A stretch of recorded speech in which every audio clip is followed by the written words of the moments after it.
coming out. She bunted There's a bunt. Smart. Out at second. Runner on third, looking to come if home. you want to report, I can run try if you want. Yeah. Oh, we're recording. I can do either. I mean, that is up to you. Jillian, run try. Jillian, you should run try. Okay. Well, I'm not sure how long, Josh. Are we on? Sure? Are we? Recording. We're not streaming. Oh, We're just recording? Okay, let's go then. If she wants to try reporting right. today, I can run try. Good morning if she wants here. to just try it out, since I always do it. Wait, we're not. Turn it up. It's up to you. Somebody's gonna run Good the morning tries. here from Vail, Arizona. Round 1 of the state tournament girls softball. Skyline Mesa versus Cienega Bobcats. Cienega coming in 2-time state champions, currently defending state champions. So early action, we had a walk on first, steal second, bunt out at first, and runner on third. A lot of early action. JC Lindley's looking to come home right now.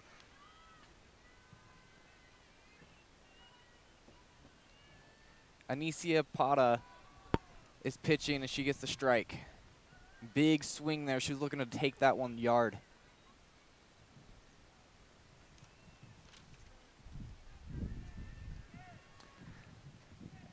And my name is Nathan Peterson, joined here by Kenzie Isom. My first softball game of the year. Mine too. So better late than never here in the round 1. And strikeout. Anicia Pata gets her first batter strikeout. Cienega coming in this 14 and 15 overall. Not their ideal season. Yeah, a lot of controversy as of late in this season. Some hazing. Players were suspended. Yeah, statement being released on Thursday by Principal Hassey. So these girls are fighting a lot of adversity, able to get to the playoffs. And that was a base, that's foul ball off the right line. So early, there's been a lot of contact, getting hits. Nearly that one was able to send J.C. Lindley home to get an early 1-0 lead. With 2 outs, top of the first. And she strikes on that one. No, she got a little piece of it and out. Inning is over. J.C. Lindley unable to bring, to get home, I do believe number 14. Maddie Roberts gets a little bit of piece on that. The catcher gives it to the first baseman. And now there's changing. Cienega looks to come up bat. 0-0, bottom of the first. Skyline coming out to start the bottom of the first. Pitcher cleaning the mound. Wants to make sure she has no problems getting that ball to the plate. And that's number 17, Caitlin O'Day. She's a senior pitcher and first baseman.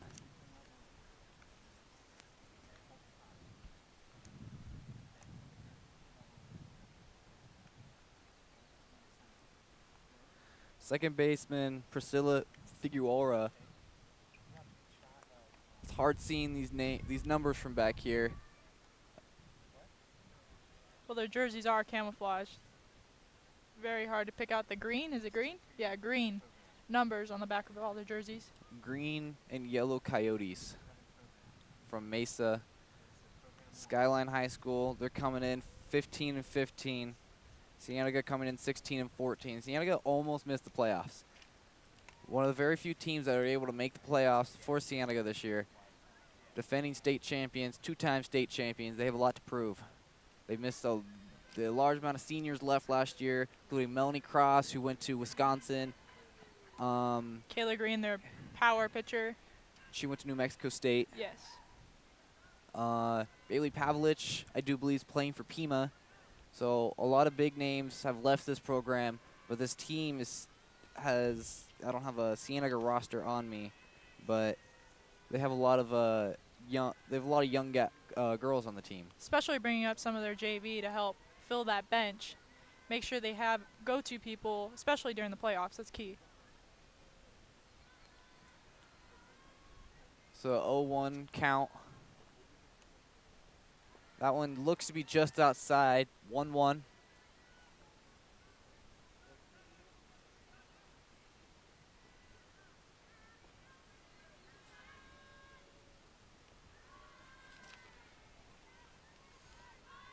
That one's a little low. It'll be a second ball.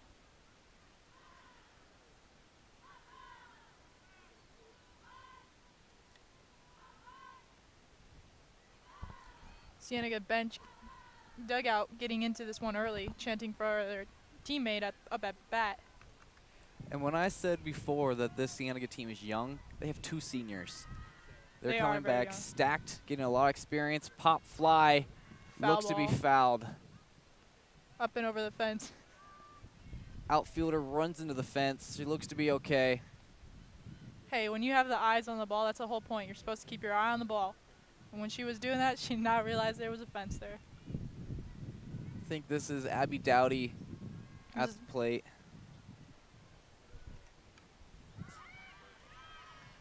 Pop fly deep, and she's rounding second, and they're going to call it foul. It was a Great hit. She just needed a little more inside. good judgment call by that down umpire. That one, Abby Dowdy could have taken all the way.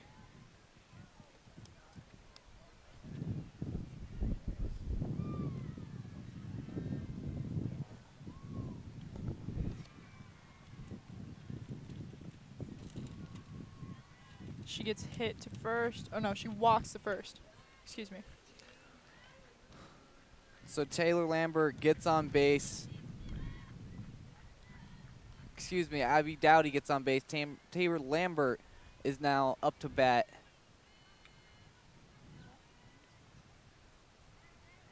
Strike 1. Catcher's realizing that Abby is very dangerous at first. He's trying to swing it over there before she gets to second. Abby Dowdy and Taylor Lambert have the green light all the time.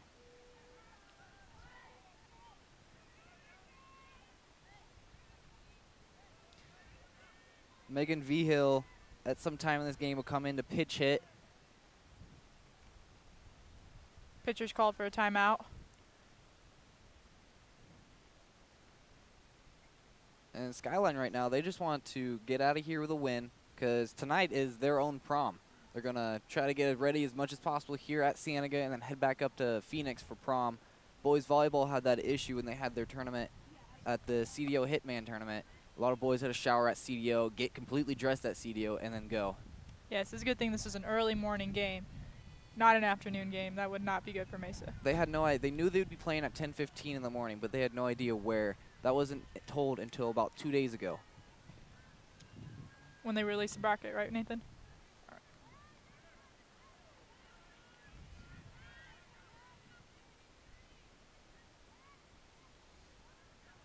Good talk between Skyline, communicating with their infield and their outfield. That would be a big part in who comes out on top during this game. Abby Dowdy steals, and she is safe. Lightning quick, very smart. Able to move around that second baseman, get her feet on home plate and stand right back, or on second base and stand right back up. She's looking to steal. Foul ball, unable to track it down. It will bounce out. I think Skyline did their homework and realized that Abby is a terrific runner. She will steal when she gets a chance, not give it second thought or hesitation.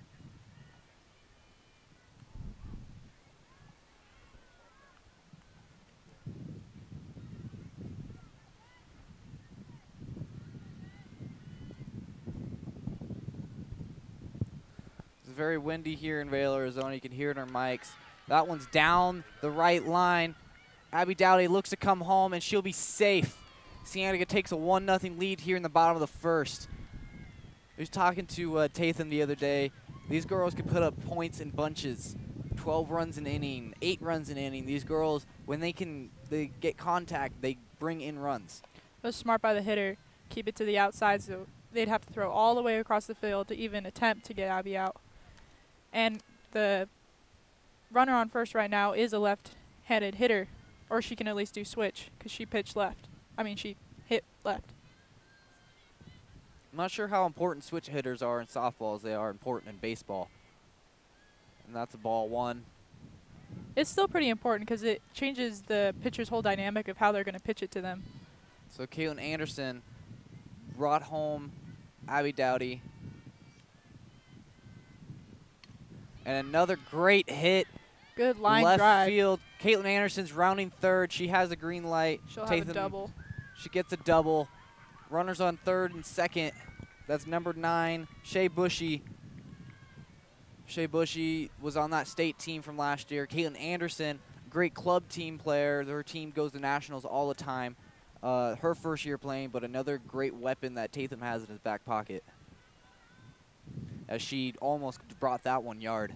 Exactly. What any coach hopes is that you have returning players because you know these players. You want these players to be there for you. That'll be a ball. And one of our very own ex-Bobcat TV members, his sister, Tori Brown, is up to bat now.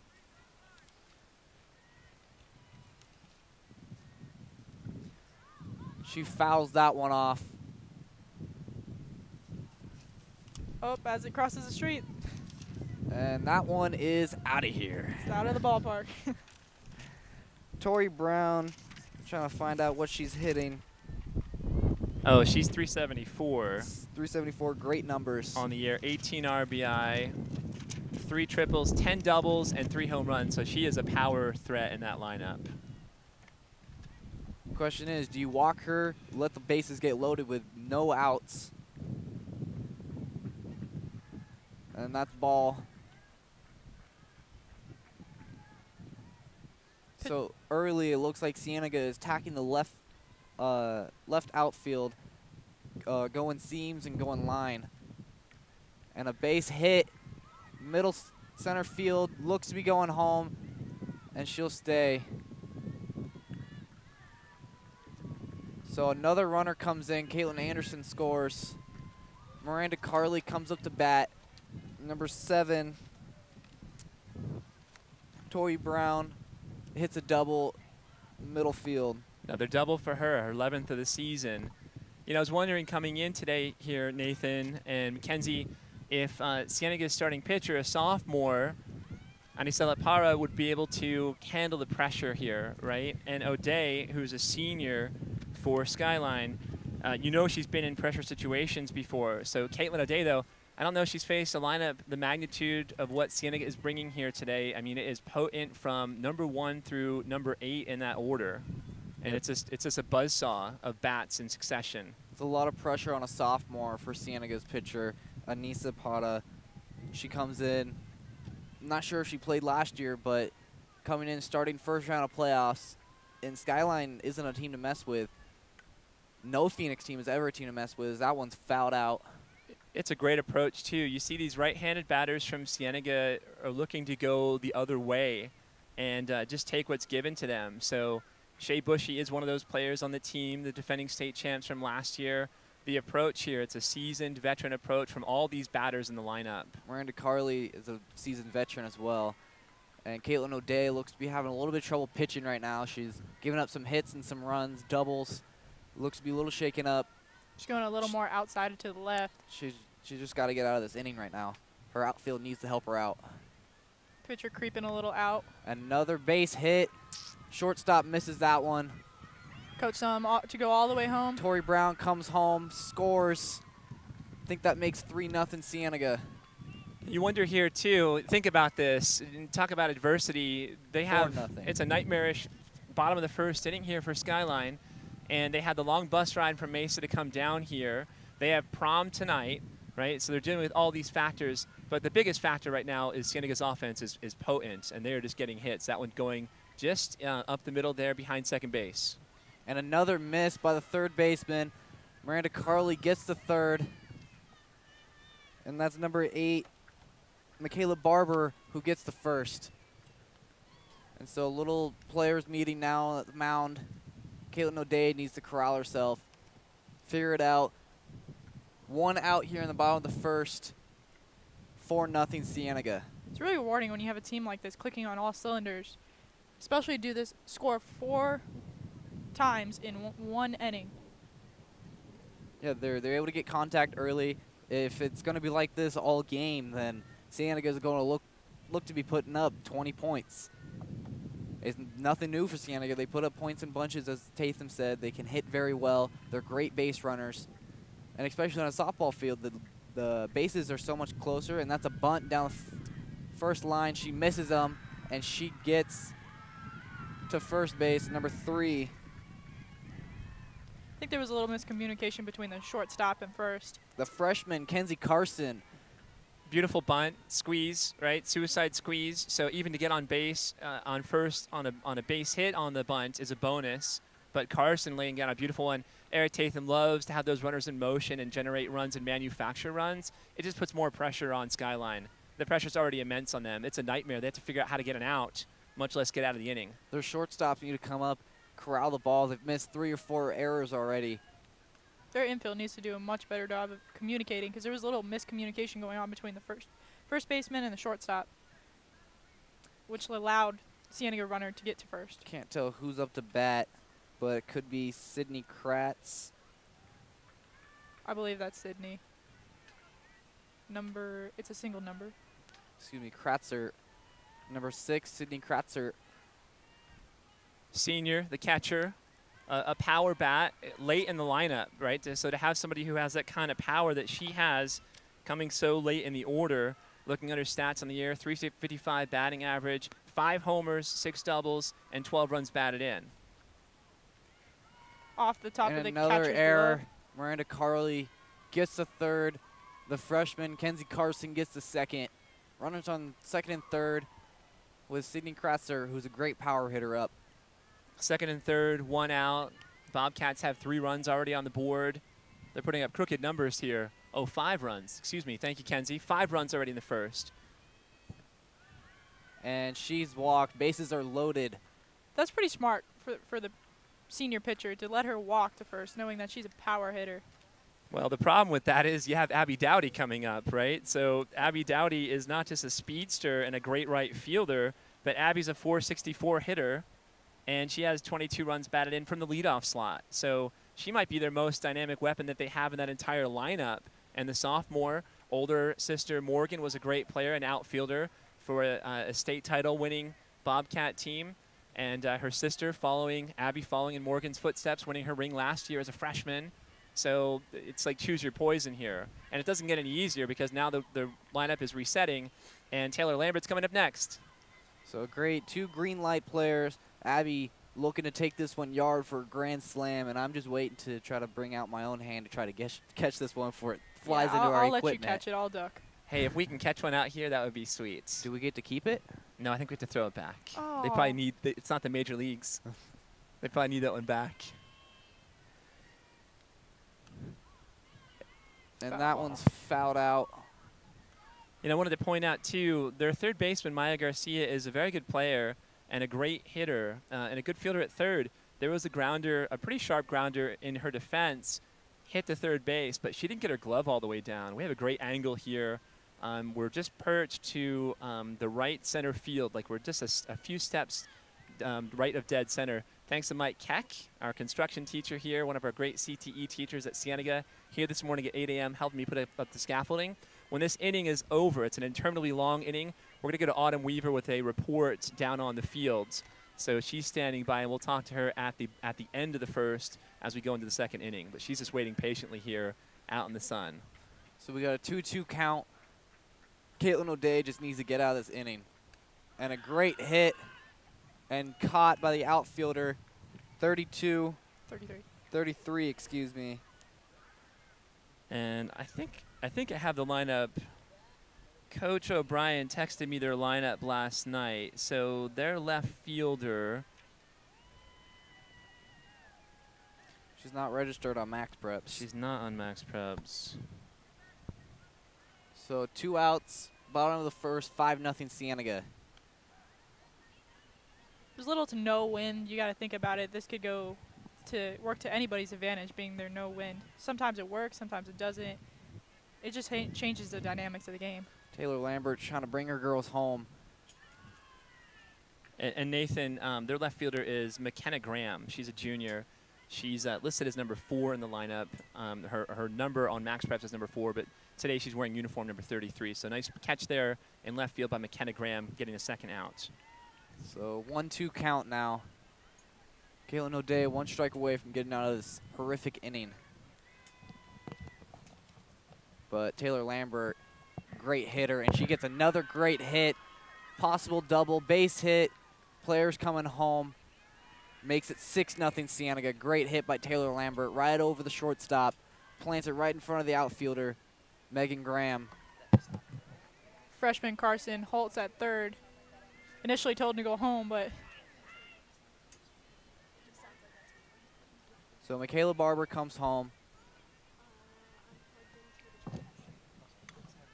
And a pop fly. Outfielder must make a play, and she makes a great catch.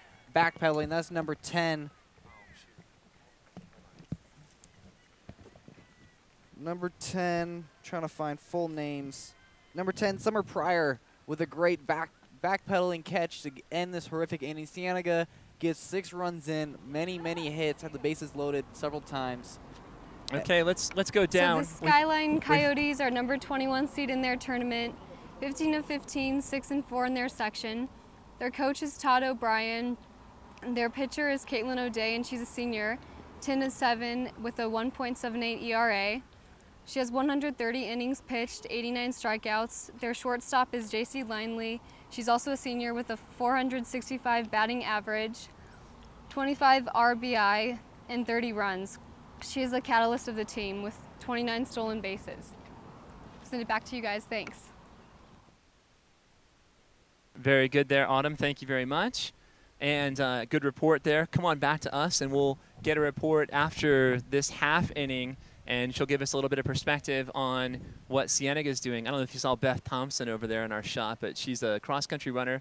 She ran at UCLA with Lou Alcindor was there. She didn't run with Lou Alcindor, but she would hang out at the dining hall at UCLA. She was there with that John Wooden era, the great legendary basketball coach. Bill Walton was there when she was there as a cross-country runner. I mean, I think she told me how old she was. I forget. It's 50 plus, but she has legs of like a 20-year-old. She's in absolutely magnificent shape. You can tell that she is a cross-country and distance runner. So great job there by Autumn as we go to the top of the second. That one's fouled away. Barely nicks the bat. We heard it from all the way up here. But I think they're just going to call it a ball. 1-0 count.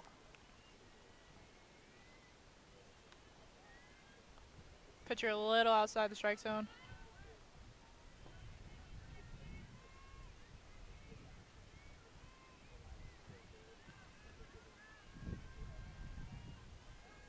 Nisa Pata straight down the line. Perfect pitch. She's flirting with it a little bit, but nonetheless, she gets a great pitch, making these batters work for it. They're not updating the board up here, so we can't really tell exactly the count. We'll go off our own judgment. Foul ball. So it's 2-1. Excuse me, 1-2 count. Anissa Pata is trying to get her first strikeout of the game.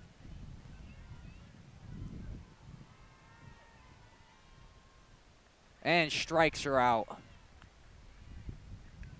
Straight down the line.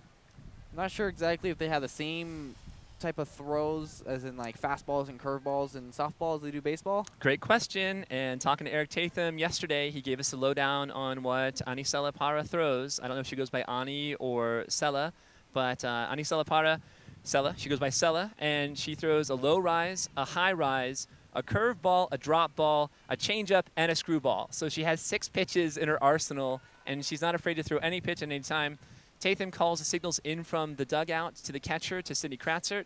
So he's calling the game from the dugout. The one pitch he will not call is a screwball. He's like, I don't want any batters getting hit here today. So that looks like it was the low rise, a little bit of a fastball with some movement there. She's got a great selection of pitches. She's making these batters swing.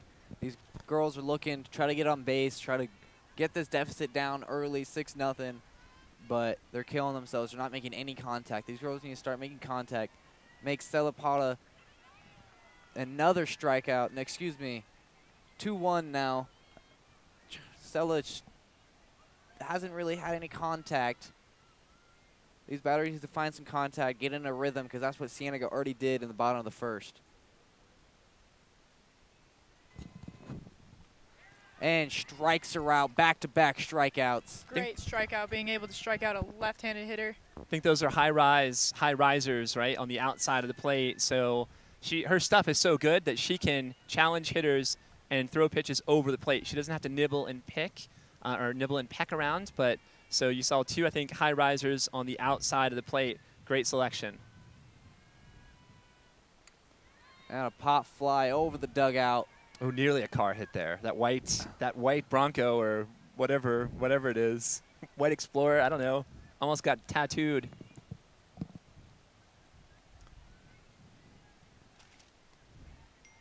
So 1-0 count. Excuse me, 0-1 count. Now 1-1. 2 outs, bottom or top of the second.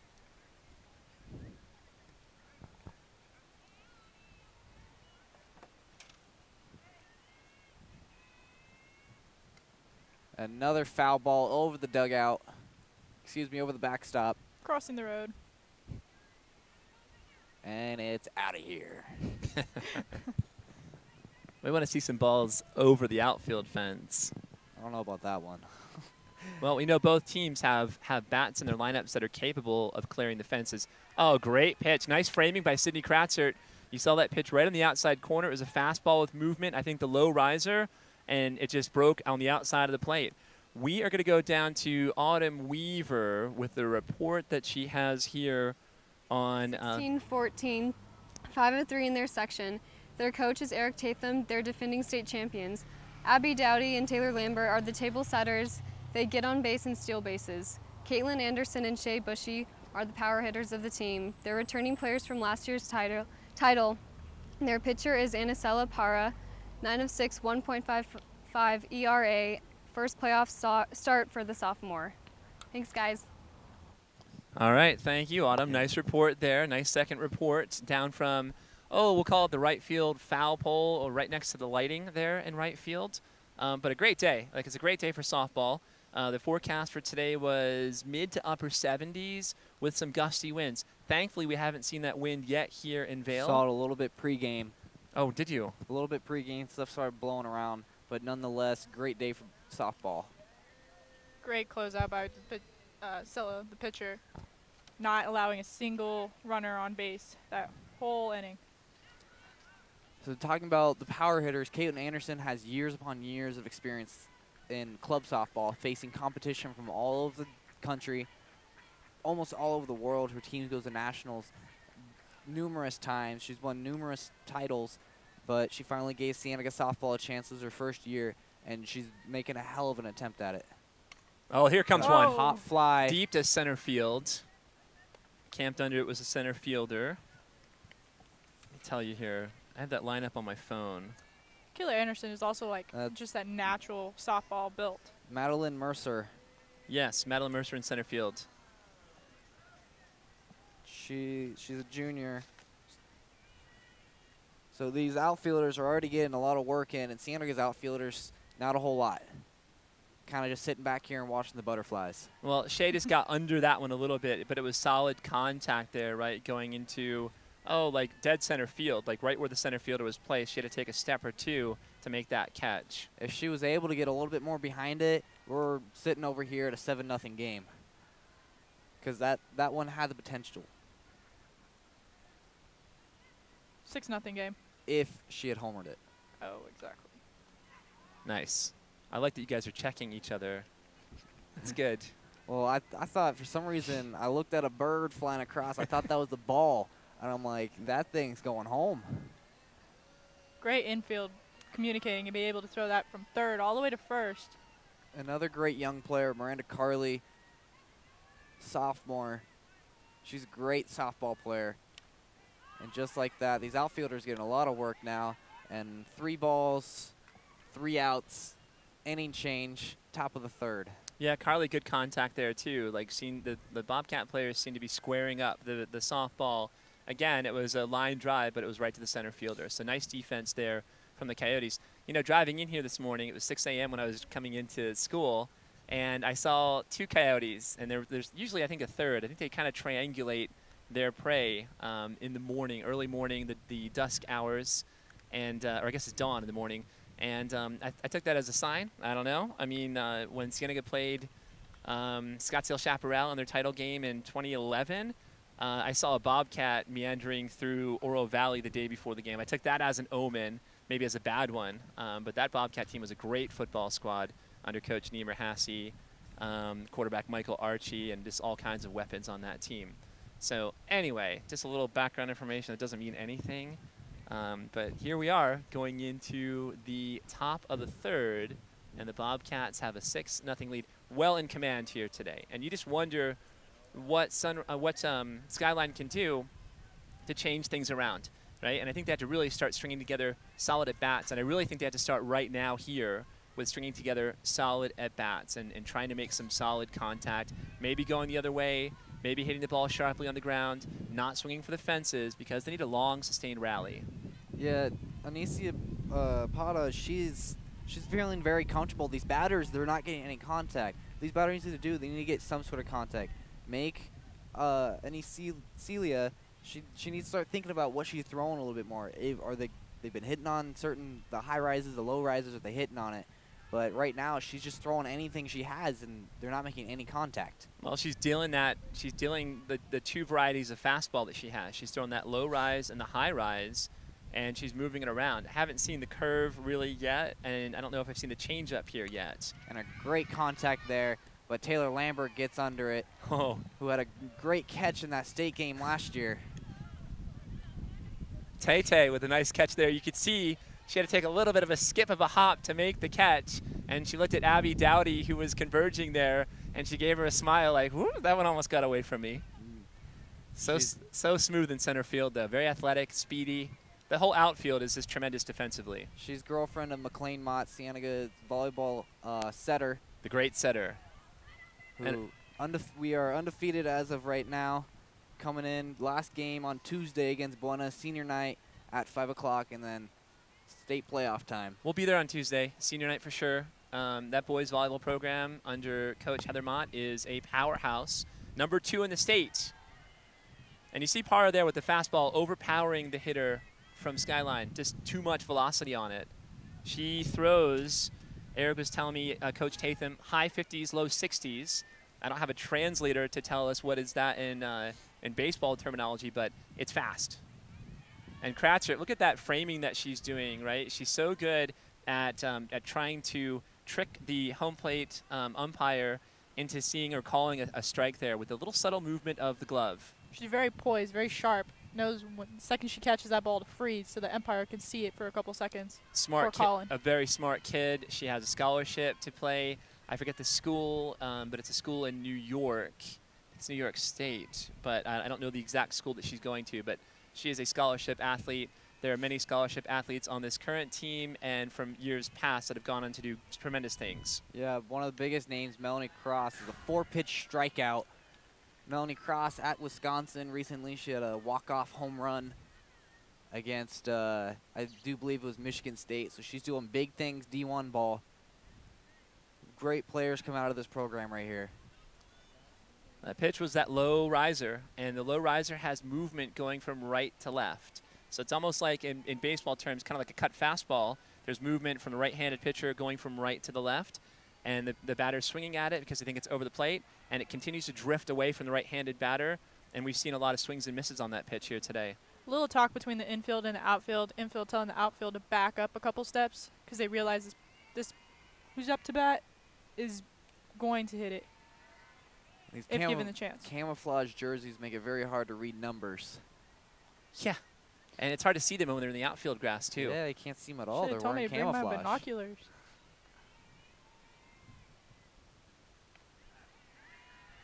Boy, but nibbling, right? That was definitely an outside pitch. Flirting with the strike and ball line right there, right outside that box. 1-2 count.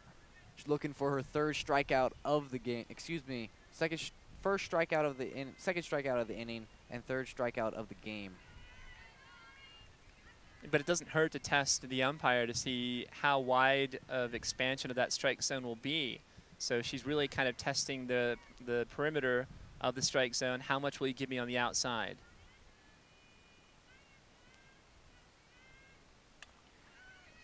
And a great base hit. That's what Skyline needed. Get some players on base. Make Celia Pata think about what she's throwing. She's been flirting with that outside. Kept on throwing those high-rise balls and finally got some contact on it. Yeah, just out of the reach of Kenzie Carson, a nice defensive shortstop, the freshman on the team. She's only 5'4", so pretty much anything bounces over her.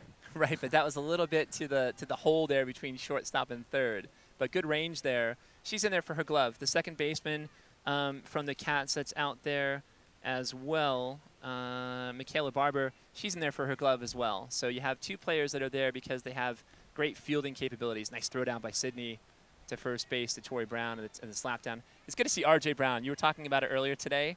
155, he wrestled here at Cienega, silver medalist in the state in wrestling.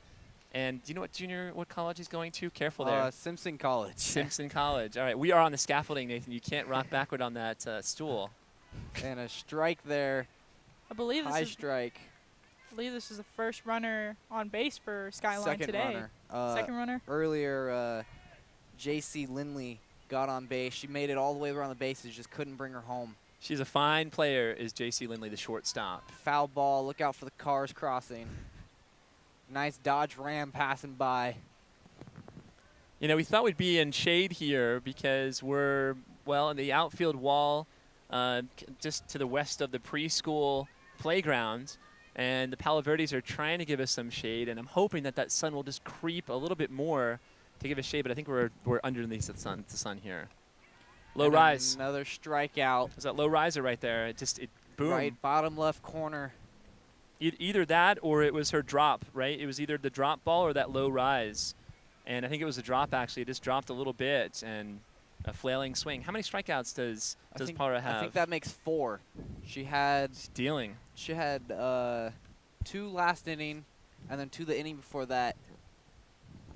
So 6-0, bottom of the third now. Cienega looking to take complete control of this game. They could get another 6-run inning. They're walking out of here going a second round. Well, I'm going to thank our crew here early because sometimes we thank them at the end and things get a little confusing, a little complicated. So I'm just going to kind of go like around the horn here. We have Caitlin Matisco making her Bobcat TV debut, and she has her hat on. It says Totally Beachin'. Oh, that's Mackenzie's hat. Very punny hat. I like it. Autumn Weaver we've seen and heard from earlier with her 2 early reports. So she's here. Nathan Peterson, play-by-play. Mackenzie Isom, color commentary. I'm Jason Miller. Jillian Summers is running TriCaster. We'll have her do post-game reports as well, post-game interviews. And we have Dennis McMurray, Dennis Demenis. Is it Dennis Demenis 4? Is that your Twitter handle? Dennis Demenis 5 at Twitter, I guess. And he's running the main camera up here from the catbird seat on our perch behind center field. And our behind-the-scenes man, Josh. Josh Kramer, of course. You know, I'm always remiss in thanking Mr. Kramer, who is the man, the 22-year-old precocious technical wizard that he is. He's also the godfather of Bobcat TV because he does so many he's our fairy godfather. He does so many things for us that are so much appreciated and always so happy to do it. So thanks to Josh Kramer. Great hit there, fouled, but great contact there. I think that's Michaela Barber. Right, and she's your second baseman, and the stats that Michaela has as a batter at second base, I don't know why I'm missing her name. Oh, okay, she's 221, right? So she has the lowest batting average on the team. Nice flare to right center. Popped it right over the shortstop and right in front of the outfielder. Way to find the pocket. Just an easy stroke, like just so easy. Just laying contact, throwing the head of the bat out there. And a beautiful little flare. So even, look, statistically, their worst hitter, right? But you know that she's only going to only get she's a senior. So she's there for her glove in second base, but a nice hit.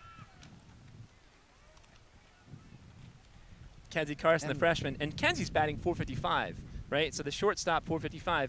If there's one hole, if you want to call it that, in the lineup, maybe it's Barber at second, but the glove is beautiful at second base. Michaela Barber, she comes in towards the end of this batting order. She definitely could be used as why she has such a lower batting average. She uses as those sacrifice flyouts that brings her girls home.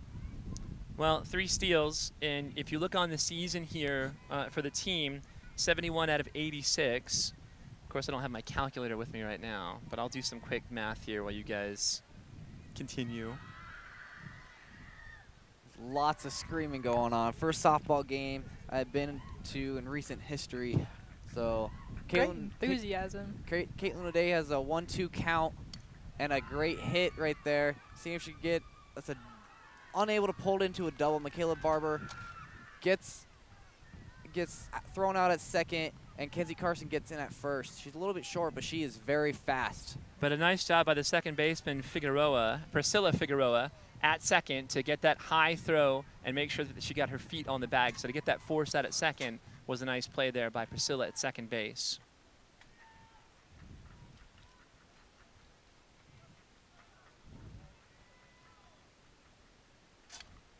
And another great spot there. Sydney Kratz, I think. Whoa.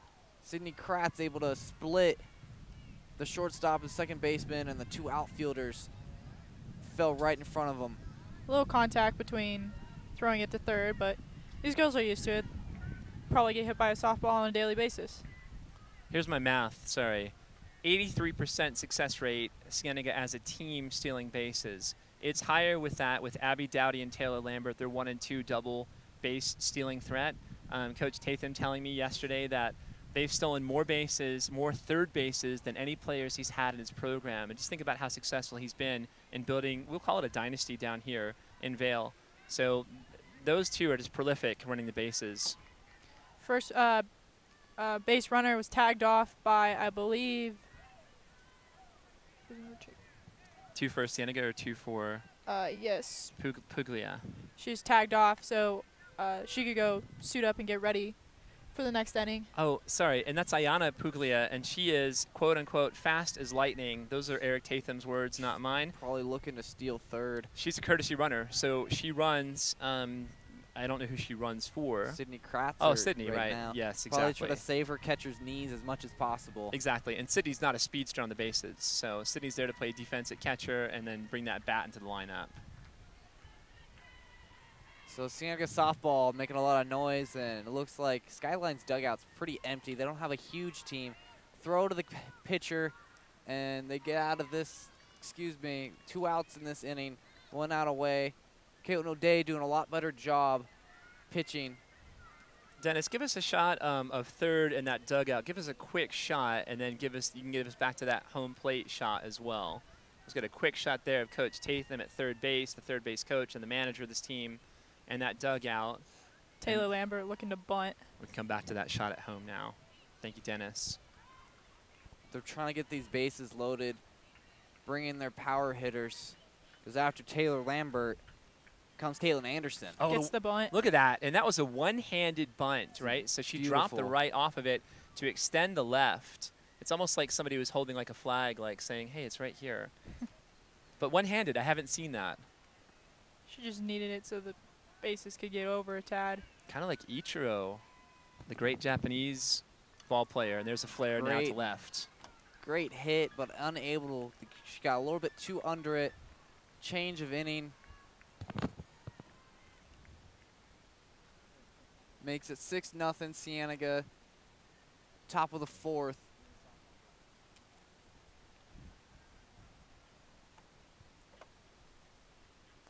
So early and often, Cienega getting a lot of contact.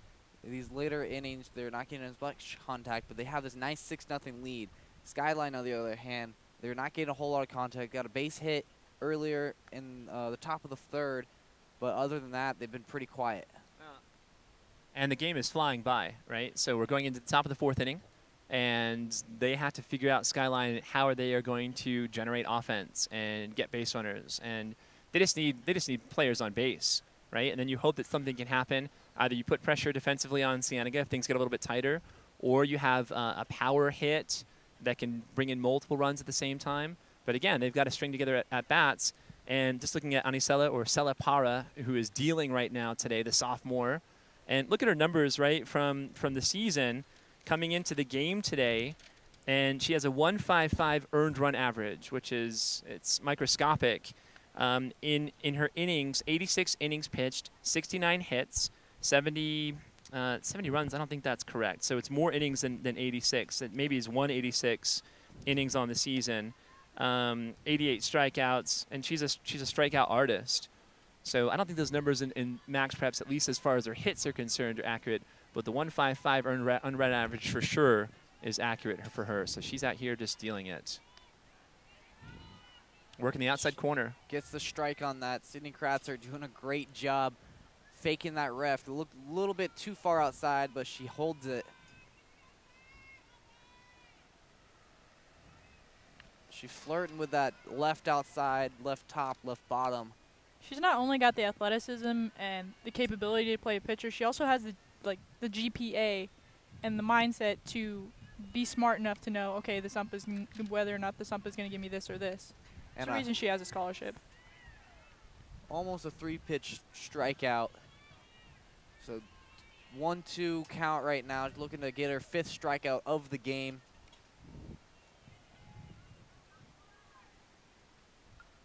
Fouled off in the back of the dugout. Nicked off the top of her bat.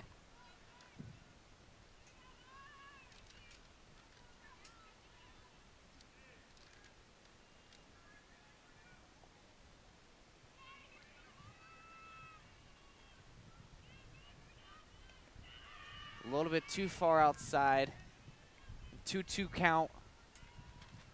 Top of the 4th.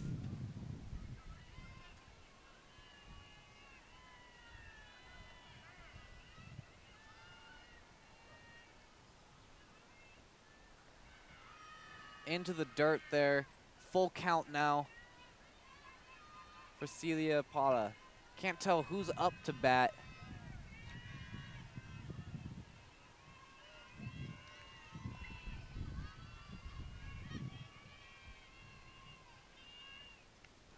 Oh, baby, what a pitch. Straight left middle. A little generous there, maybe a little bit outside. The ball is definitely moving right to left, so she may have caught a little bit of that front right corner of the plate. Window shopping. So that's her 5th strikeout of the game.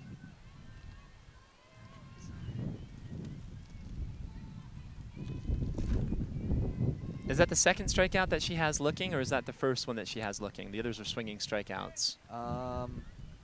Yeah, I think that's her second strikeout. Her second strikeout looking. Okay.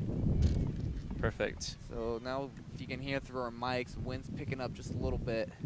Yeah, 22-mile-per-hour winds forecast for today. I don't know if that if it's just the precursor of what we're going to be having later on today.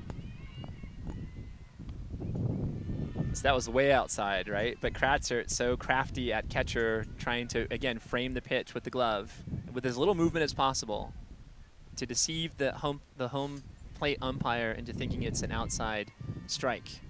You can tell her arm's getting a little bit tired, and that one's fouled far, far out. Watch out, cars.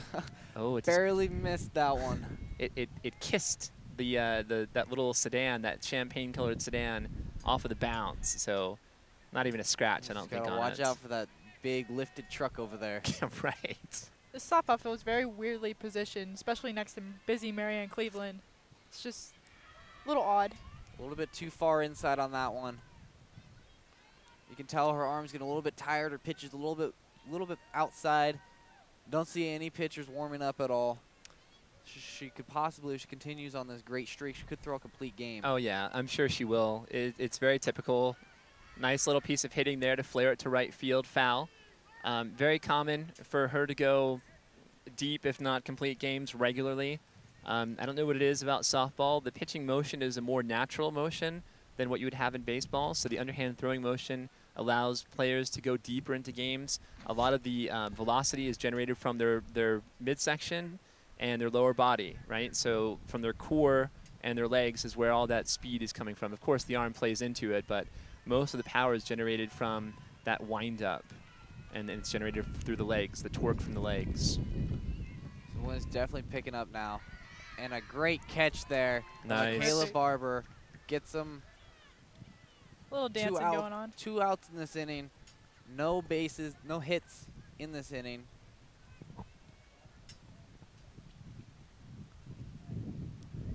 I'd like to see the camaraderie that these girls have. right? You've alluded to the difficulties and the adversity this team has faced. Lots of adversity, lots of scandal. And they are circling the wagons. I saw them after school yesterday, had a meeting with Miss Porter and Mr. Salvaggio. It was a junior English team meeting. And post-meeting, they were having their photographs taken by Chance Calger. Tim Nichols does a great job with that photography program at Cienega. And the girls, as loose as could be and unified, right? So any kind of adversity is going to galvanize and bring this team, I think, closer together. I don't think it's going to be a distraction for them. They're going to focus on playing softball. They put whatever happened behind them, and they are moving on, upward and onward as a team. This is a team to be reckoned with. It's defending state champions. There's a lot of experience coming back here from last year's state title team. And just seeing how Para is dealing here today, Stella Para, and the lineup here, which is a buzzsaw or a grinder, a bunch of professional hitters, it's kind of like the 27 Yankees. I mean, there's no quit in this lineup. It just puts runs on the board and laces out hits. It's great that they've been able to overcome all this criticism and stuff, not only from the other teams and the other players on the team, but also the environment they're in during school. It's not just, it's high school. Right. Right. And I'll say this, right, without mentioning specifically what happened, but if you're on campus, you know what happened. If you're in the community, you know what happened. A statement was released on Thursday by Principal Hassey confirming it was hazing and everything. Right. So a hazing incident with the team. But the team, look, everybody makes mistakes. You can talk to anybody. I made mistakes when I was a high schooler. I had friends who made mistakes. Like, it's part of growing up. It's part of the maturation process. And I don't think what happened was maliciously done. And I don't think it was meant with intent to harm anyone in any shape or form. It was designed to be kind of like a team bonding tradition. Exactly. Yes. So certainly not sanctioned by Coach Tatham and his staff, but the girls on their own doing some, and it was designated and classified as hazing, but it was not meant to be malicious, right? And nobody was hurt or harmed in whatever that they were doing. It's more of like it's a prank, really. And they just got a slap on the wrist. It wasn't like right. But players were suspended, and you know that was more than a slap on the wrist. And I think they've paid their penance. They've done the time for what they did. And again, I don't think they were trying to hurt anybody. So you know, I'm just supportive here of these players out here and Coach Tatham and his staff, who does an amazing job coaching these girls. I mean, these are high caliber athletes, student athletes, and I think they're all high character people. So we'll just say that, and we'll move on. This hitter's looking to trick out the Cienega pitcher right now, acting like she was going to bunt, but she's doing it again, cocking the bat back, looking to hit. She's possibly looking for a little bit lighter pitch, try to knock this one out of the park. Yeah, and maybe to throw a wrinkle and try to disrupt the rhythm of Stella Para and to see if you can do anything to get her off her game. She's in a great rhythm and gets her swinging right there. I think that was a changeup. Haven't seen that too often. Mixing that in.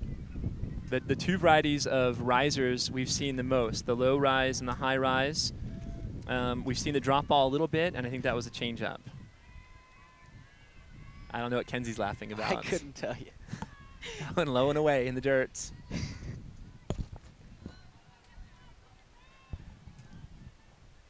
So now, so Tuesday, you have a volleyball match on Tuesday. Is it senior night on Tuesday? Yes, it is, against Buena. Buena, never a team to really underestimate. 5 o'clock? 5 o'clock. There's a changeup on the outside. And strikeout number 6 of the game for Stella Para. Miller, by the way, your chapstick smells really good. Yeah, that's what she's laughing at. Oh, it's like I think it's key lime flavored. It's so good. If I were like starving and I needed something, if I was stuck in the desert, stranded, I could probably eat it, and maybe it would give me like a little bit of sustenance. Why would you put bad tasting chapstick on your lips? I don't know. This is Carmex. If you want to have it at home, it's Carmex. It's lime. Oh, it's called Lime Twist, actually. Apparently, we're infomercial too. I have to tell you, I admit here, I prefer lime to lemon. I'm one of the few people I think that does. It's a little bit more on the bitter side than the lemon. I prefer lime. Lime is nice. Well, there you go. So bottom of the 4th now. Cienega still leads at 6-0. Jillian likes lime. We all like lime. We prefer lime to lemon. Put the lime in the coconut. See, it has a song. You don't put lemon in the coconut. You guys are all weird. I don't know if that's a Reservoir Dogs reference. Probably not. But if it is, you know the reference. And if you don't, then you maybe want to check it out. Early Tarantino's first film, actually. Quentin Tarantino, the great director, controversial. He's never afraid to limit the violence in his films. We'll say that. Straight down the middle there. I think that's a strike. Caitlin Anderson, power hitter. Nice. You have a battle of Caitlins. Caitlin O'Day, 17, and Caitlin Anderson. Ooh, She high got one. way too far under that. That'll be a foul. But Nice able to catch it. Great play there. Beautiful catch there, third base by Maya Garcia, the freshman third baseman, showing the range and not afraid there going up against a fence to make that catch. Not only a fence, but Cienega's a dugout. I believe she's also wearing a face mask. She must have had a recent injury of some sort happen to her nose. It's the hot corner. I mean, you're going to get like wicked line drives down there at third base, so your reaction time has to be super fast. Yeah, we were talking to Jackson Rounds yesterday. Yeah, Jackson. He was talking about his stories of line drives coming straight to third base, just straight zingers. I mean, it's like you can't blink. You're there at third base. And all these players, right, they have the aluminum bats. I don't know if these guys have like ceramic bats or what the material is, but it comes off hot. Great shortstop play and makes the play at first base. Number 9. Nice play there by J.C. Lindley, the shortstop, the senior. Shea Bushy, unable to get to that first base. Lindley is great at shortstop. A senior, a leader on this team, a very accomplished athlete. She is, I would say, considered their best hitter on the team in terms of their batting average and scoring runs. She's the catalyst of this offense, so a nice play from her to take a step there into the hole and make a nice bullet over to first base. Last one being a little high off the strike zone. Be a ball. Be 1-1 now. I think that changeup there by O'Day, bringing it in. I wonder what her arsenal of pitches that she has. Good question. There's a nice lace to left center field. Nice. A great base hit. Perfect. Right in the middle. Not too high, not too low. Able to squeeze in between the It's number infield. 9. Excuse me. That was Tori Brown, right, with the base hit. Tori Brown, number 7. And now Miranda Carley coming in here. And she, goes to the warning track and hits back fence, nearly out of here. And she gets a double out of that one and brings home Tori Brown. So great hit. She got pretty much everything she could possibly get out of that one. Brings it all the way back to the warning track and brings home Tori Brown, our own RJ Brown's sister. Yeah, RJ's got to be stoked to see this. I don't know when he came home, and I don't know how long he's staying for, but I'm sure he's enjoying it right now. Fouled out. The freshman makes another great foul out play. Maya Garcia, nice play there. So Cienega gets 1 run out of that. Great hit by Miranda Carley. She's another power hitter, brings it all the way to the warning track, but 7-0 Cienega, top of the 5th. 7 runs on the board, and just even scratching a late run there later in the game here in the bottom of the 4th, right? So just scratching that extra run is just a little bit of a demoralizer going against Skyline. We were talking about earlier how we're having difficulty seeing their numbers.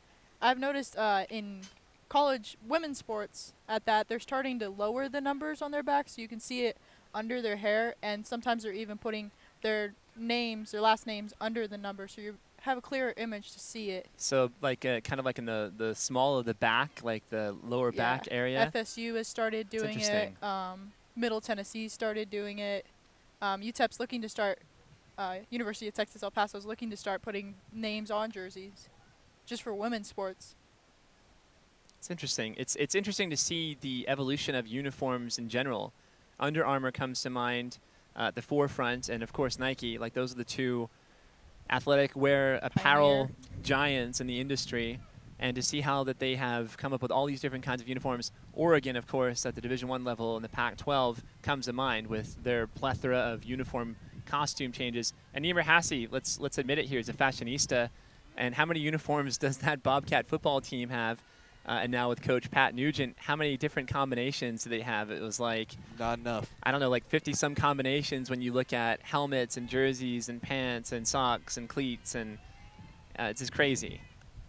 Oh, there's that high This rise. past season for a senior night, he threw in a Halloween-esque type of uniform with a black and copper. It looked great. Oh, nice. I liked it. Jack-o'-lantern look. And Cotter swinging there. 2 strikes, 1 ball. I think that high rise again. And Salapara is just challenging the hitters now. Here's what I'm bringing some heat, see if you can hit it. And don't be surprised to see like a change or a drop. Oh, she pegged her.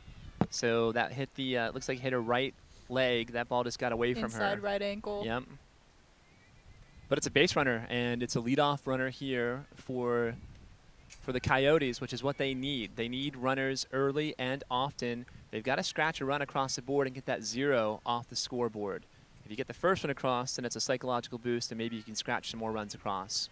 Yeah, Anicia, she's just challenging these hitters. They failed to challenge back. Nice pitch. Just like that. She keeps on catching them swinging.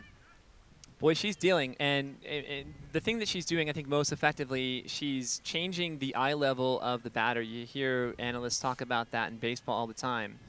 So she's going high-low. She's going inside-outside. Well, that's a close one. I think that umpire is out of position to make that call on the pickoff throw. It was very close. Out of position. Very close. In his defense, there are only 2 umpires. There's the home plate umpire, and there's the field umpire, who is responsibility for all the bases.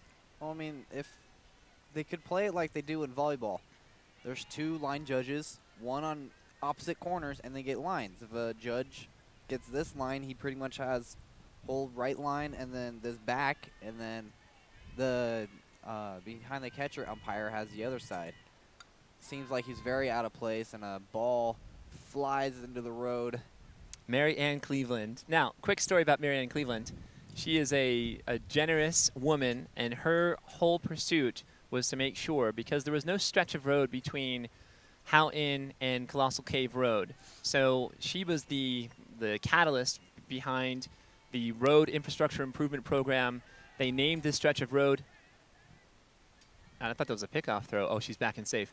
So they named this stretch of road in her honor, Marion Cleveland Way, because kids, there's something about I-10. They were flying on I-10 and getting off and on I-10 just to go from like the Houghton exit to the Colossal Cave exit. And she was like, this is crazy. Like, there are going to be accidents, and we're going to lose some kids to traffic accidents. And so anyway, Marion Cleveland, a great pillar of the community, and the street is named in her honor. It's going to be an Easter egg hunt after this game over on the other side of Mary Ann Cleveland. Where's that going to be at? Go look for your neon softballs. I hope they don't have chocolate rabbits out there. They're going to be melting in this heat. You have kids with chocolate all over their hands and faces. I know what that's like. It's a big mess. Cecilia, she grabbed herself another strikeout there. I think it's her 7th of the game. 7 Ks. 1-1 count, 1 out, top of the 5th. She's pitching a phenomenal game. A little bit high there. They're really trying to pick off this first base runner, number 12, Priscilla Theora. Catcher City's determined to get her off. Well, you like the vigilance there by Sydney Kratzer at catcher. Very watchful and making sure that they don't even take an inch off of her. And catches her swinging. 2-2 count. And you can see, maybe not in a game like this where there's a bit of a discrepancy in the scoring, but if you get in a tight game, then you can see how you have to be fine-tuning every element of your defense. And a low ball, full count now. 1 out, runner on first. A drop ball, a little bit like a sinker. Trying to get the batter to chase one. Outfield moving out a little bit. With a key at bat here.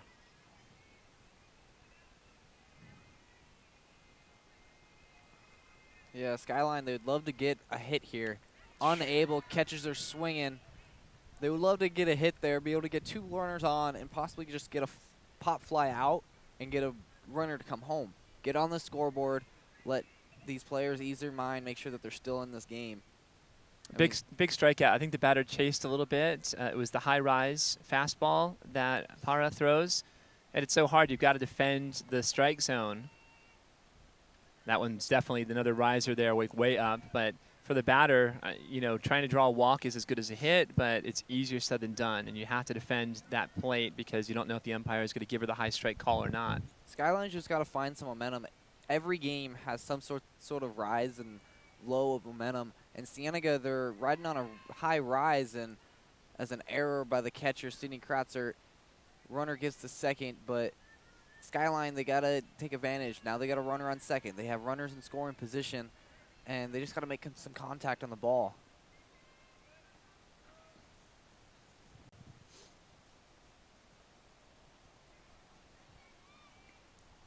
I think that's the first error against Cienega. It's classified as a pass ball on the catcher. And that's one thing that Skyline can try to take advantage of here. With 2 outs, they have a runner in scoring position at second base. A flare maybe to right field might be able to score Priscilla from second base. Priscilla Figueroa on second. There's a large gap here between Abby Dowdy and number 15.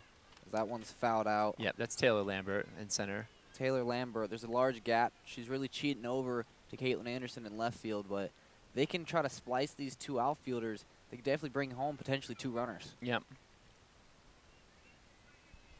We haven't seen Abby Dowdy's arm, but she's playing right field, so I'm guessing she has a cannon in right field as an arm.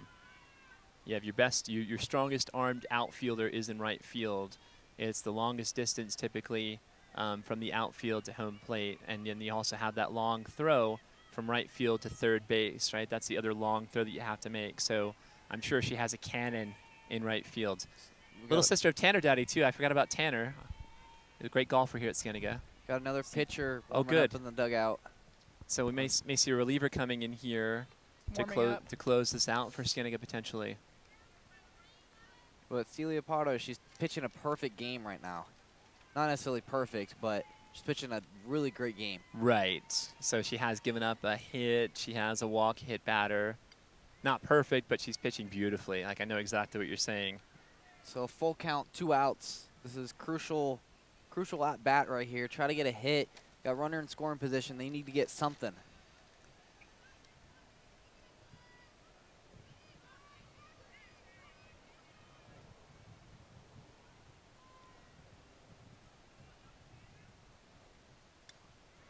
Another foul. Into the neighborhood. Getting some contact on the balls. They just got to get the right contact. Send this one in the outfield. Pitcher that was warming up is Leah Dominguez. She's a freshman, number 17. Although in my notes I have her as ineligible. I don't know if that's accurate or not. We'll see. Maybe just loosening up the arm. And a drawn walk. So that's exactly what these Coyotes need to get in business. They have runners at first and second. We'll call it their first legitimate threat here, although there are 2 outs. You see Coach O'Brien there at third base. Ineligible academically? That's my guess, yeah. I'm sure. I mean, that I would imagine. But I can't, it may not be accurate. We'll see. She may come in, may not. That was a golden opportunity for number 12. Let's get a shot here of the mound. We've got a conference here at the mound.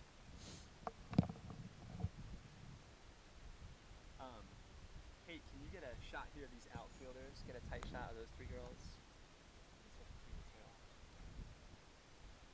So we have 2 conferences. We have a conference at home or at the pitcher's mound, and we have a conference out here in the outfield. Let's get that outfield shot, and we're looking at the girls there. The 3 great outfielders for the Cats: Abby Dowdy, Taylor Lambert, and Caitlin Anderson. It's sophomores on the corner and left and right, and Lambert, the junior, in center field. I don't know what they're talking about. Maybe they're talking. What do you guys want to do after the game? I don't know. It wasn't like a strategic session that they were having. The meeting and their conference at the mound was certainly strategic in nature, and Coach Tatham making sure that all of his infielders are on the same page. Right? We have outs at every base, third, second, and first. We have a force out, and I'm sure he's maybe. I don't know if a double steal might be in the works or a hit and run, or there's this batter kind of do her thing and try to get a base hit. Base hit would be perfect right here. Figueroa, she looks to have some speed on her. She definitely round these bases quickly. Get a base hit straight up the center field and bring in some runners. gets some momentum swings. And strike 2-2. Sella's been working that outside corner, that low strike right at the knees the whole game. And to me, that's her kind of like bread and butter pitch here today. Far outside. Sydney Kratzer does a great job controlling those high outside balls.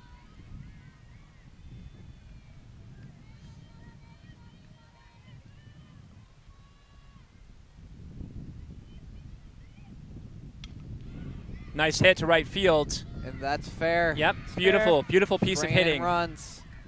And a throw, perfect throw. Was looking to go to the first baseman, but nonetheless gets to where it has to go. Only gives up 2 runs on that one. Excuse me, 1 run. But have 2 runners in scoring position. So first runs of the game for Skyline. Great momentum. And I think it was Maya Garcia who laced that hit to right field, and she has a double on the throw from right to home. So it looked like Abby Dowdy was a little bit caught on the back of her heels. She's been relaxing back there all game, and finally something gets hit to her. Yeah, and in fairness to her, there's been no activity for her in right field. That was the first opportunity that she had to make a play. And the other thing is, it was just inside the right field foul line. And we have a Dust Devil trying to get entrance into the game. Not going to lie. I think we have a hit batter there. So now we have bases loaded. And this is a real jam 2 here outs. now. This is a real big pressure situation. The first that Sella Para has faced in this game.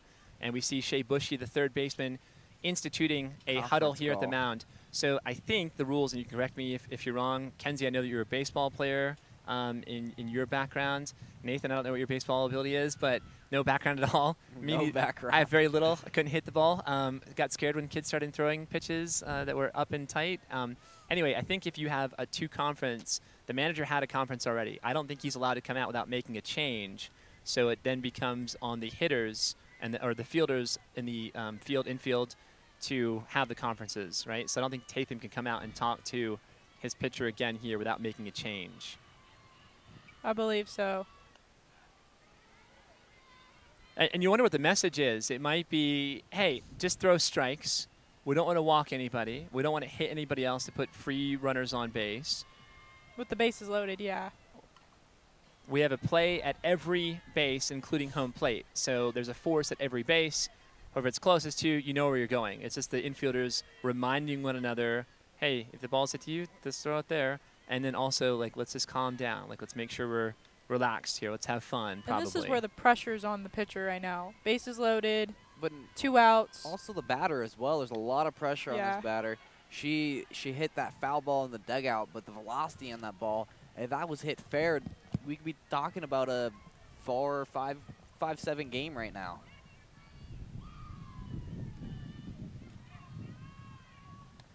Far outside, makes a 2-1 count. 2 outs, top of the 5th. Yep, this is huge pressure here. This is a huge pitch. And Sella here is working on the pitching rubber, making sure the dirt is exactly the way she wants it so she can get the push off. Hits to Abby Dowdy, who makes a great catch. Cool as a cucumber is Abby Dowdy in right field as she hustles in there playfully with Taylor Lambert after making a nice catch. Beautiful, able to get out of that emergency situation with the bases loaded, and a great hitter at bat. If Skyline was able to get another batter up early, we're able to just have like 1 out, 2 outs right there. They're able to possibly get a sacrifice. And it's taken them a long time to get to that point where they're really putting some pressure. That's the first time in the game they've put pressure on Cienega's defense and on, in particular, Sella Para at pitcher. And then the Cats they do what they do. They play magnificent defense, and Abby just handled that very easily in right field. I want to say the best ball that they've hit today was kind of like the dead center field, the one that Taylor had to kind of like skip to catch there. That's their strongest hit, or their most solid hit. But a nice job there to get a little bit of a rally going and to give themselves some confidence as they have 6 outs to deal with. You get later in the game, you start counting how many outs you have left. So they have 3 outs in the top of the 6th. They have 3 outs in the top of the 7th, and they've got to, again, keep manufacturing ways to get on base so that they have the threat or the potential to plate more runs. You've got to score runs. Cienega does a great job getting contact on the ball early and often in innings, get players on base, great opportunities. So number 11, McLaughlin, I think it's Savannah. Is she 11? On Max Preps, it's Athena Wilson, number 11. Do you know the girls? Can you tell if that's Savannah From McLaughlin or here, not? I cannot tell. But deep hit, foul ball. Did they announce her as Savannah McLaughlin? I heard McLaughlin, but number 11, there's 2 14s on here. And then an 11, which is up to bat right now. So Max Preps, not sure how well they're doing. All right. Well, it's either Savannah McLaughlin or I don't know who A. Wilson is. She's also listed as number 11. Athena Wilson, she's a great runner. Athena. I like that name. Great catch by number 5, Mercer, who's a junior for Skyline. Nice, Kenzie. Sydney Kratzert comes up now. Great power hitter. She's a great stance, too. Well, seeing as I don't drive, I have to bid you all farewell and hope you have a great rest of this game. You're leaving. Okay. Kenzie, great job. Thanks for hopping in here today. Magnificent. You've done a terrific job with Bobcat TV. Pop fly. We appreciate it, for Catcher sure. unable to make a play on it. Are you going to that Easter egg hunt by chance? No? Oh, I didn't know it was a joke. Oh, I'm not the sharpest knife in the drawer. Let's just call it like that. She's not the duelist either, so. Not the brightest star in the galaxy. But we are getting lots of wind now. Fouled back, Cindy Kratzert. I'm embarrassed now. I'm embarrassed. It's okay, Miller. I won't be able to sleep tonight. I'll be rolling that one around in my head. Well, it's windy, I'll tell you that. Trying to change the subject. It is, the winds are gusting now, going from right field, the right field foul pole to center field. Watch out, cars. Oh, I heard something. Something smacked. I heard something. No, be careful. You want to turn around. Don't jump. Make that foot, there you go. Scaffolding, Safety 101. Again, thanks to Mike Keck, the affable, generous, kind, gold-hearted gentleman, and his wife Nancy, who is always nice and great. She runs the copy center here at Cienega. So thank you to Mike Keck and his construction team. And we appreciate the scaffolding that we have out here today as you hear the wind. Not appreciate this wind. It came out of absolutely nowhere. So left field, we're getting a lot of action as this wind's flowing over there, and now it's dying down just a little bit. It's crazy windy. I don't have a wind screen on my mic. Neither do I. Trying to block it out.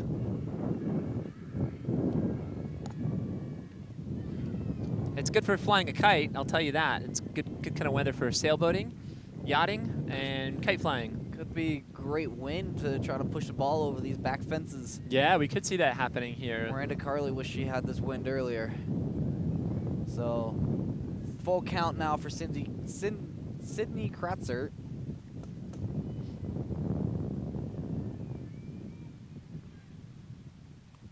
And she hits one down third base, makes a great throw to first, and gets one out. JC Lindley going deep into the hole. You saw the range there, and you saw the strength of the arm. And it's good to see these girls having some fun here too, right? So with all the pressure of a do-or-die state playoff game where you have to win to advance, and I think the way that this tournament runs, Nathan, is round 1, round 2, it is do-or-die. So it's single elimination. And once you advance past that, then you go into pool play. So there is some flexibility. You could potentially drop a game and still become state champions, but you have to win opening rounds 1 and 2 to advance. So green light, Abby Dowdy Cool as a cucumber. Up to bat now. 2 outs. 1-1 count. E.T. Eric Tatham calls her No Doubty. That's his nickname for her. She's so good in the field and at the plate. Caitlin O'Day still pitching, giving up 7 runs in this game. Right. But it's not only her pitching, but her outfielding and infielding hasn't been subpar. Right. But as of late, there you go. Nice. Gets out of the inning. Nice 2-hopper there, and a nice play by J.C. Lindsay to make the play at short. You saw how fast Dowdy is streaking down the line, right? She made a routine play, a close play, but a nice play there by J.C. Lindley, the senior shortstop. So into the bottom of the 6th. Oh, sorry, the top of the the top of the 6th. Top of the 6th. Top of the 6th. Cienega bats in the bottom of the 6th. There you go. I was just totally confused. Again. Yeah, they don't have any signaling top or bottom, so it's kind of, you got to know the game. I know the game. I just wasn't, I don't know. It's a little disoriented. Yeah, baseball is not my #1 sport. Basketball and football. Speaking of football, draft's going on right now. Right. Is round 2 today? Round 2. So they no, took round 3 is so round 4 through 7 right now. So yesterday was round 2 and 3? Yep. First round was on Thursday. First round. Friday, 2nd and 3rd. I missed it. Like, I came home last night, and I was trying to find the draft, and I just assumed that, I don't know, it was either earlier or they would continue today. But so today it's rounds 4 through 7? Yep. And there are only 7 rounds in the draft. Yeah, some big players. Bills select Ohio State quarterback Cardell Jones in the 4th. The Cardinals select Missouri center Evan Boeheim in the 4th. And some big news is Ravens would have taken offensive tackle Laramie Tunsil at the 6th, if not for that gas mask video of him, illegal gas mask video supposedly got in his Twitter hacked right before the draft. He supposedly lost $7 million off of that. Oh, yeah, and he dropped to, I think it was 13 to the Miami Dolphins in the first round. Yeah, so Miami got a steal. So they got a steal in terms of athleticism and talent, but they have a question mark in terms of character on the field and off the field. Definitely. I guess more off the field character. I think as a player, when you get in between the lines on the gridiron, he's as talented and solid as you can get. Mm-hmm. All the questions come with his makeup and what he can do, what he does off the field to get in trouble. With that large amount of money that he gets too. The infamous, nothing has ever been done like that before, and it's a cautionary tale for all of you, everybody out there really, to be careful with your social media, and then for athletes and student athletes in particular, to be careful and prudent in making your decisions and what kind of things that you could potentially get into trouble doing. So let's just say that you don't want to wear a gas mask and have an apparatus with you for smoking and have that on your Twitter feed 10 minutes before the NFL draft. That was crazy. Definitely. So Celia, she's still pitching. Full count, no outs, top of the 6th. Just missed a car. It's kind of like a game. It's a game within a game. It's to see if you can hit. I played Frogger back in the early 80s. Exactly what I was thinking right now. And you just wonder if a car is going to get splatted like little Frogger did in that video game. It was an early classic. And Nice. Strikeout, 7 or 8 now for Celia. Anisela? Anisela. Para. Yep. Strikeout number 9, right? I have her with 9 strikeouts. 9 strikeouts. 2 looking and 7 swinging. And that was that. It was either the drop or the low rise pitch. And again, moving in and out, up and down, changing the quadrants of the strike zone, and just doing it beautifully. She's not very predictable. She's definitely challenging these hitters. Yeah, well, we talked about it earlier. She's got the 6 pitches in her repertoire. She has the low rise, the high rise, the curveball, the drop ball, the changeup, and the scroogey, the screwball. But the screwball doesn't get called because I don't think she has the command of it. So a screwball from a right-handed pitcher would go to the left, and then it would break back to the right. And the great Major League player, Fernando Valenzuela from the Dodgers in the late 70s, early 80s, he had a screwball that was pretty nasty. That's the only screwball pitcher that I can think of, actually. So there it is. crazy pitch. I had a friend who in wiffle ball could make he threw the screwball, and it was like wizardry. It was magic to see the ball Foul. break left and then break back right again, because you think it's going to go outside and then it just loops back across the plate, and you're like, what? But also, is she able to throw the screwball with such a smaller field? Softball has a much smaller field. Yeah, I don't know. I don't know if There's enough distance there. the distance from the pitcher's mound to home plate, I don't know. Almost caught her swinging there. So full count, 1 out, top of the 6th, 7-1 Cienega. Not a lot of action for the outfielders. They're just kind of kicking it. Taylor's biting her right nails there. Watching the butterflies. I used to pick dandelions. And Here- beautiful hit right past the shortstop, Kenzie Carson. There's a grounder there that gets through as a base hit up the middle. And Taylor there with the throw. And then you see the handshakes there happening between Caitlin Anderson and her. There's a lot going on with that. I don't know if you saw that. Yeah. It's too complicated for me. But I admire it. I appreciate these, we'll call them gestures. Number 5 for Skyline is on base, Madeline Mercer. Don't know how many stolen bases she has this year.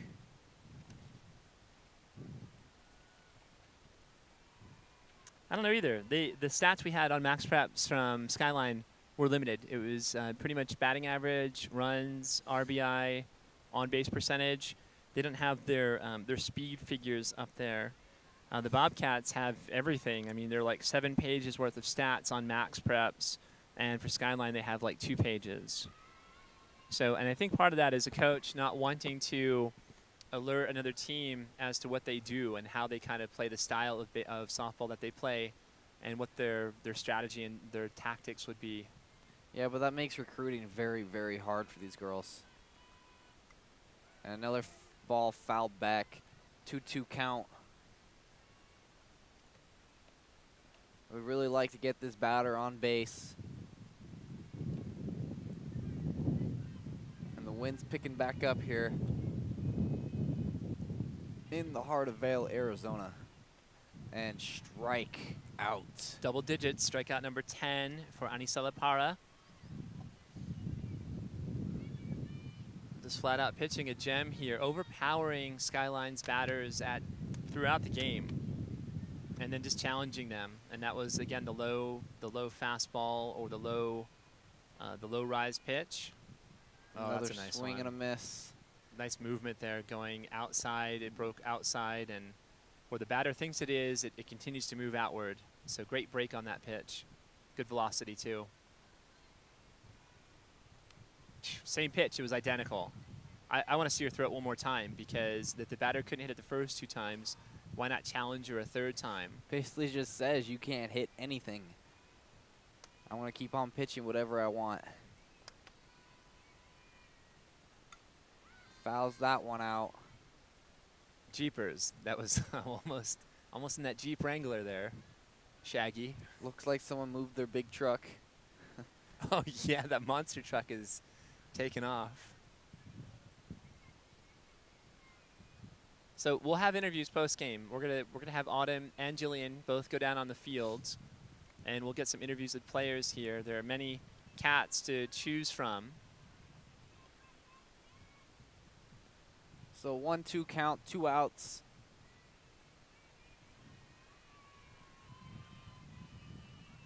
Skyline Coyotes only have 4 outs left. And then playoff is done and over. Right, and we don't want to be premature or assume.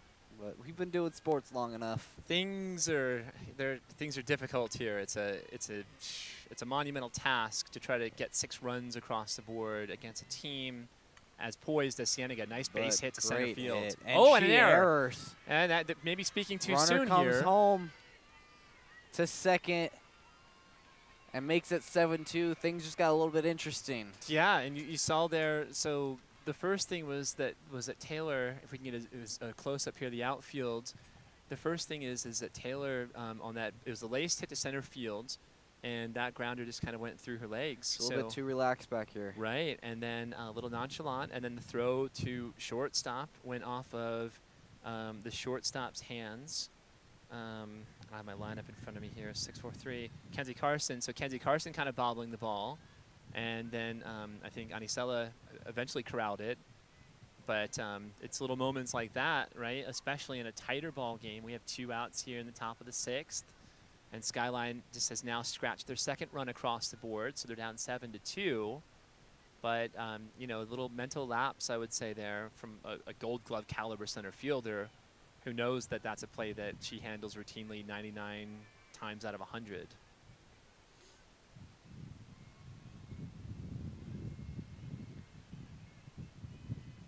Oh, 1 count. 1-1 count. But you're right, we've done enough sports to kind of like, we can kind of... Gotta tell, but... You can kind of forecast what's going to happen. It's just so hard to score when you're down 5 here. And oh, a nice bunt. bunt. We haven't seen that. And then And an errant error. So another run comes home. We spoke far too soon. Abby Dowdy shows off her cannon. 7-3 now, down 4 runs. Cienega put up 4 runs early in the first. Things could get very interesting. These girls a little bit too relaxed. We were a little bit too relaxed. For sure. It's a Saturday morning, so I'm usually relaxing on Saturday mornings. But you're right, Nathan.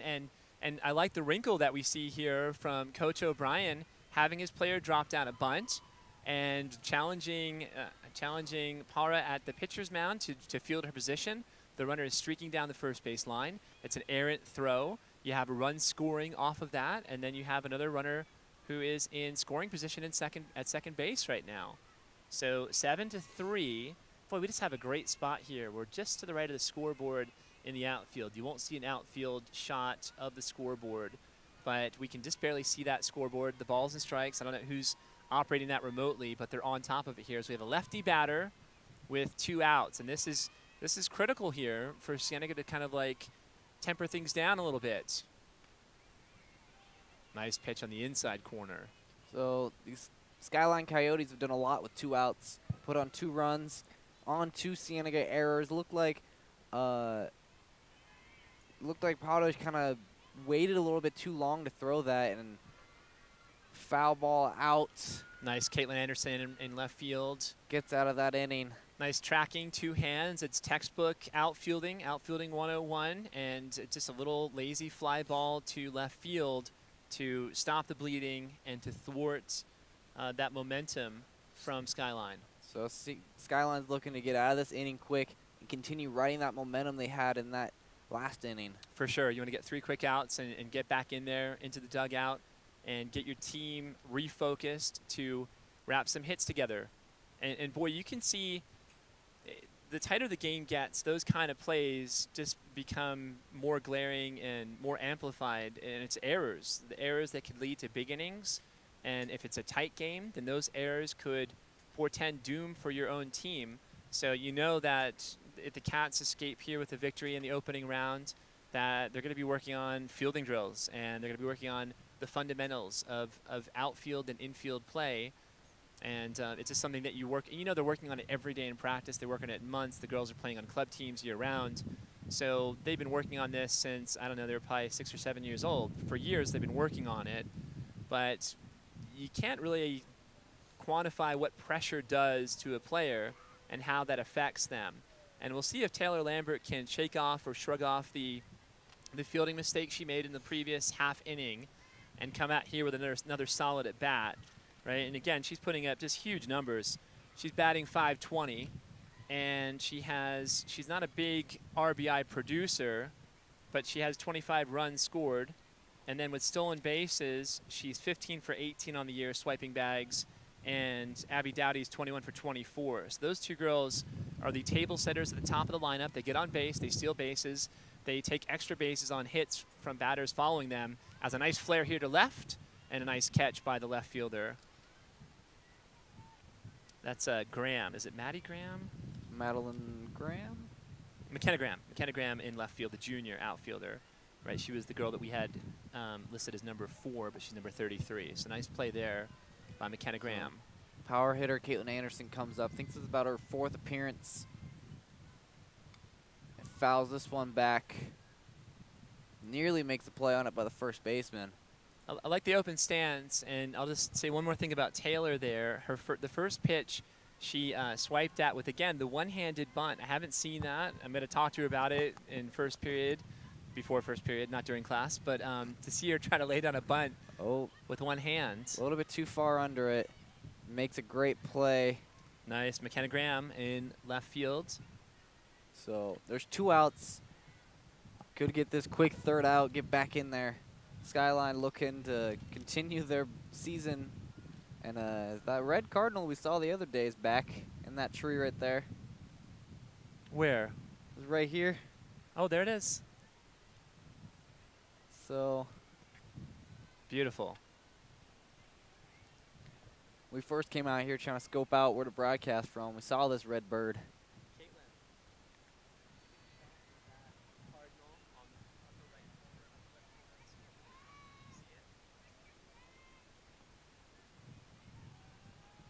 We'll see if we can get a shot of that cardinal on the scoreboard. Just watching the game. Caitlin can zoom into that. Shea Bushy is batting. Oh, beautiful. Well, there you go. And just like that, the cardinal has flown away. But just for a couple of moments here, it gives you a little appreciation of the wonders of Mother Nature and what we have here in Vail. So Miranda Carley gets a walk. I think that is. I think it's Shea, right? Shea Bushy, my bad. So Shea drawing a walk, a 1-out walk, or 2-out walk. Then you have Tori Brown coming up here, and Tori on the season, 374 batting average, 3 homers, 11 doubles, excuse me. She had a double earlier today, 17 runs on the year. Club softball player. Her dad, Dan Brown, I know one of those club softball coaches that's been with her, as well as a great wrestling coach. And we talked about RJ, a great wrestler here at Cienega under Coach Marty Niblo. Looking forward to judging SEP with Coach Niblo on Wednesday. I think I have Wednesday's day. That'll be fun to match up with him.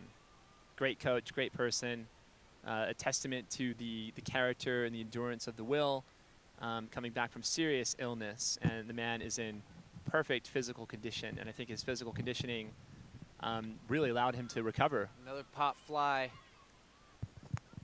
Barely gets under that one. Quick 3 outs. I think it was about 6 pitches, 3 outs. Cienega looks to get this one over with. Well, Madeline Mercer there brought her basket. She brought her picnic basket out here to make that basket catch in center field. So nice job there by the center fielder, the junior, Madeline Mercer, coming in to make that catch.